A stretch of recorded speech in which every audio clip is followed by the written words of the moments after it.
सो hey guys, कैसे हो आप सभी लोग। Welcome back to my channel AG anime manga. तो गाइस, आज मैं एक्सप्लेन करने जा रहा हूँ बुक ऑफ एस्पर के एपिसोड नंबर 376 को, जो कि काफी अमेजिंग होने वाला है। इसलिए पहले ही वीडियो को लाइक शेयर कमेंट सब कुछ कर डालना। और बाकी जिन लोगों ने भी अभी तक इसके पिछले एपिसोड को नहीं देखा है, तो मैंने उस एपिसोड की लिंक इस वीडियो के नीचे डिस्क्रिप्शन में दे दी है। आप लोग जाकर के उस वीडियो को पहले देख लीजिए। बाकी जिन लोगों ने ऑलरेडी देख रखा है, तो उनके लिए शुरू करते हैं हमारा आज का ये वाला एपिसोड। तो अब इस एपिसोड की स्टार्टिंग में हमें एम्परर को दिखाया जाता है, जिसके के सामने सभी मिनिस्टर्स जमीन पे झुक करके एम्परर से अपनी जान की भीख मांग रहे होते हैं। तो तभी उन लोगों की ये सारी बातें सुनने के बाद एम्परर भी उनसे कहता है कि इस पूरे के पूरे टियानी को इतने आगे तक लाने में सिर्फ और सिर्फ प्राइम मिनिस्टर और मार्शल ने ही अपना योगदान दिया है, जबकि तुम सब के सब कमीने सिर्फ और सिर्फ अपनी ऐश की ही चिंता करते रहे।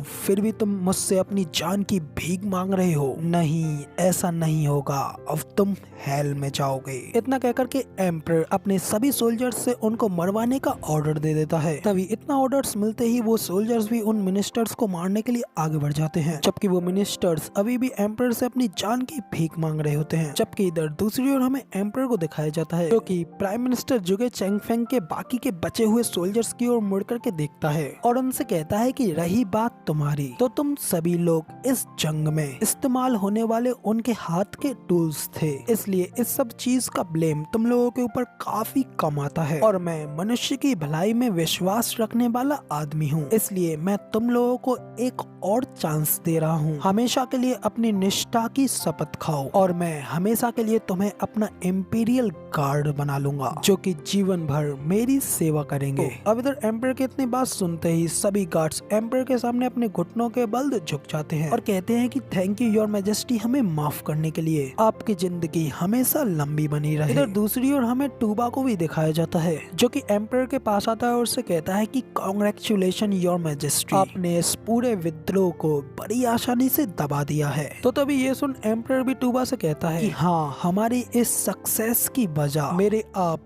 ग्रेटफुल क्वांड्रोंग फ्रेंड्स ही हैं। आप लोगों की वजह से ही हमें ये एक बड़ी सक्सेस मिल पाई है। तो तभी ये सुन टूबा अपनी बहन लियानियर से कहता है कि लियानियर, क्या अब तुम्हें समझ में आया मैं बीस्ट किंग माउंटेन को लेकर इतना ज्यादा बेफिक्र क्यों था? क्योंकि इस पूरे टियानियो में हमें सपोर्ट का ऑफर करने वाला कोई और नहीं, बल्कि खुद इस नेशन के लॉर्ड एम्परर ही थे। तो अब इधर अपनी भाई की बात सुन लियानियर भी थोड़ी हैरान होती है। तो तभी उनके नेशनल ट्यूटर आगे बढ़ते हैं और कहते हैं कि इस बात का एक बड़ा इम्पैक्ट है हमारे एम्परर ब्रदर टाइसन, मैं खुद और सिर्फ ल्यू फेंग को ही इस बात की जानकारी थी, इसलिए पहले तो मैं इस सब चीज के बारे में पता नहीं था, इसके लिए तुम इन सब चीज का ब्लेम अपने ब्रदर ट्यूबा को मत करना। तो अब इधर लियानियर को नेशनल टीचर ये सब समझा ही रहे होते हैं। अभी एम्परर ट्यूबा से कहता है कि यंग मास्टर ट्यूबा, दूसरे छोर पर क्या चल रहा है और आखिर आप कहाँ तक पहुँचे? तो ये सुन ट्यूबा भी कहता है कि योर मैजेस्टी, आप बिल्कुल भी चिंता ना करें, उन्हें ये जान करके कि उन्हें अपने पुराने प्रतिद्वंदी का सामना करना पड़ेगा। फादर मार्शल डुओ के साथ उस वॉर को लड़ने के लिए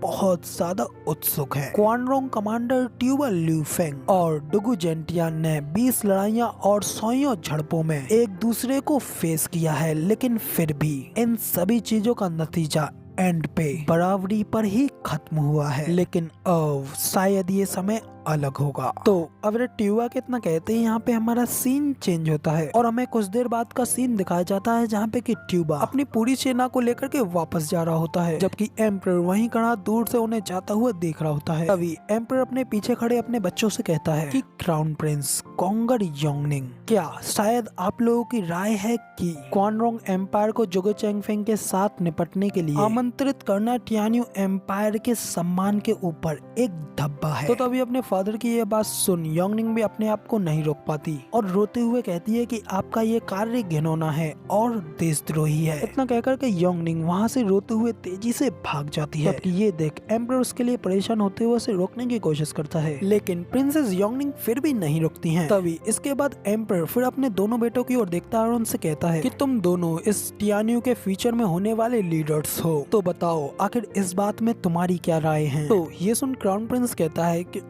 इम्पीरियल फादर, ये सिचुएशन मेरे लिए काफी ज्यादा उत्कर्ष है, इस हद तक कि ये मेरे फैसला लेने से काफी ज्यादा दूर है। और इम्पीरियल फादर, 7 हाउसेस ने हमेशा से ही इस नेशन में जहर घोला है, इसलिए जितना जल्दी वो खत्म हो जाते हैं उतना ही बेहतर रहेगा। प्राइम मिनिस्टर जुगे चेंगफेंग और मार्शल डुओ के पास हमेशा से ही पावर थी, लेकिन फिर भी वो अभी तक हमारे इस देश में शांति नहीं ला पाए। और अगर आर्ग्यूमेंट के लिए इससे पता चलता है कि आपने ऐसा करने के लिए हमारी इस भूमि का उपयोग किया है, तो अब इधर क्राउन प्रिंस की ये बात सुनने के बाद एम्परर भी कहता है कि तो तब युवेन डायनेस्टी के अगेंस्ट टियान्यू के लोग होंगे और हमारे टियान्यू का एम्परर भी बदल सकता है। और इन सभी वजहों से ये इंफॉर्मेशन इस स्थान को नहीं छोड़ेगी और दोषी पाए गए किसी भी व्यक्ति को फांसी दे दी जाएगी। तो अब इधर एम्परर की ये बात सुनने के बाद क्राउन प्रिंस भी थोड़ा परेशान हो जाता है। दूसरी ओर एम्परर कहता है कि हालांकि भले ही मैं ऐसे कदम को उठाने के बाद इसके आने वाले परिणामों के बारे में जानता हूँ, लेकिन क्या आप अभी भी जानना चाहते हैं कि मैं अभी भी इतना ज्यादा बूढ़ा होने के बाद भी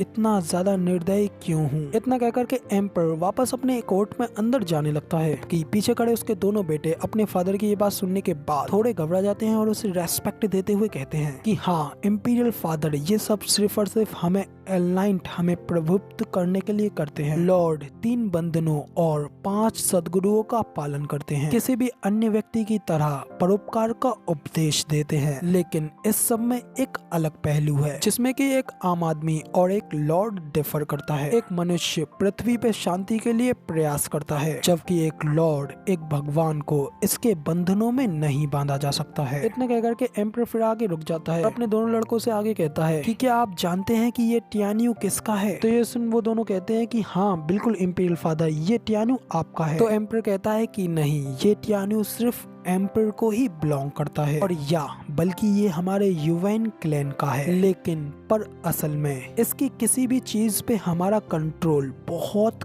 कम है। 7 हाउसेस हमारे सामने अपना समर्पण करने का दिखावा करते हैं, लेकिन वो इससे कहीं गुना ज्यादा जमीन पे अपना राज्य करते हैं, जबकि बाकी सबको प्राइम मिनिस्टर जुगे चेंगफेंग और टुगु चेंगटियान ही कंट्रोल करते हैं। इन सभी वजहों की वजह से ही हमारे युवेन क्लैन के पास सबसे ज्यादा कम पावर है और एक ऐसा एम्परर होने के कारण ये चीज और भी ज्यादा अधिक बढ़ गई है, जो कि केवल मेरे जिंदा रहने तक ही शांत रह सकती है। इसलिए इस समय मुझे पहले इस पावर लेवल को बैलेंस करना होगा, वरना नहीं तो क्या ये दुनिया अभी भी इसे हमारा युवेन क्लैन मान पाएगी? तो अब इधर एम्परर की ये बात सुनने के बाद दोनों राजकुमारों को भी एक जोरदार झटका लगता है। तो तभी एम्परर आगे कहता है कि युवेन क्लैन के हर एक सम्राटों की हर एक पीढ़ी ने टियान्यू के उसके रूलर्स को लौटाने का प्रयास किया है और मेरे समय में अब आखिरकार ये मौका आ ही गया, एक ऐसा मौका जिसे कि मैं कभी भी नहीं छोड़ सकता। और हमारे नेशन के 10वें हिस्से के लिए इसे प्राप्त करने के लिए क्वानरोंग के उपयोग करने की शर्त पर, और मेरी ये शर्त ने इसने मेरे एक सच्चे नियम को जन्म देते हुए 7 हाउसेस और उन दोनों मंत्रियों की शक्तियों को नष्ट कर दिया है। अब ये सारी की सारी ट्रू पावर सिर्फ और सिर्फ मेरे ही हाथों में होंगी और इन सभी वजहों से मैं ही यहाँ पे